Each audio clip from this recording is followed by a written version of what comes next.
Hi friends, 10th inter ఫలితాలు వచ్చాయి కదా. విజయం సాధించిన వారికి నా అభినందనలు. ఒకవేళ ఫెయిల్ అయితే అధైర్యపడకండి. 10th ఇంటర్ పరీక్షలు జీవితాంతం ఉండే పరీక్షలు కావవి. జీవితాన్ని అవి డిసైడ్ కూడా చేయలేవు. అవి ఏంటి అంటే జీవితంలో ఒక భాగం మాత్రమే అని తెలుసుకోండి. ఫెయిల్ అంటే అంతం కాదు. ఫెయిల్ అంటే ఫస్ట్ అటెంప్ట్ ఇన్ లెర్నింగ్, నేర్చుకొని మొదటి ప్రయత్నము. విద్యార్థులు ఆత్మవిశ్వాసం అస్సలు కోల్పోవద్దు. ఎగ్జామ్లో తప్పులు ఎక్కడ చేశారు, ఏ సబ్జెక్ట్ కష్టంగా ఉందో గుర్తించండి. అవసరమైతే టీచర్ సలహా కూడా తీసుకోండి.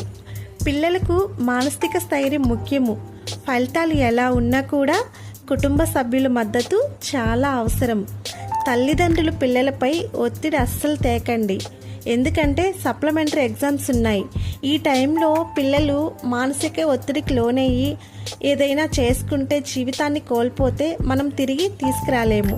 పక్కన పిల్లలతో అస్సలు పోల్చకండి.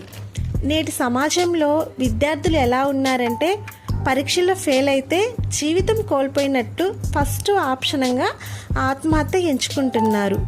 10th ఇంటర్ పరీక్షలు ఫెయిల్ అయితే ఆత్మహత్య చేసుకోవాలా, ఇంకేం చేయలేమా? ఇన్ కేస్ 10th ఇంటర్ పిల్లలకి జీవితం అంటే తెలియక ఆత్మహత్య చేసుకుంటున్నారు. కానీ ఇంకొంచెం పెద్ద పిల్లలు ఉన్నారు కదా, ఐఐటి, ఎన్ఐటి, ఎంబీబీఎస్ విద్యార్థులు, వాళ్ళు కూడా ఒక్క క్షణం కూడా ఆలోచించకుండా తను చాలు చేస్తున్నారు. అసలు వీళ్ళని మనం ఎలా అర్థం చేసుకోవాలి?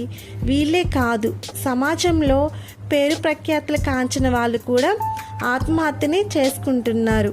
అంటే రాజకీయవేత్తలు, సినీ యాక్టర్లు, గవర్నమెంట్ జాబ్ చేసేవాళ్ళు, ప్రైవేట్ జాబ్ చేసేవాళ్ళు ఒత్తిడికి లోనయ్యి ఆత్మహత్యని ఆశ్రయిస్తున్నారు.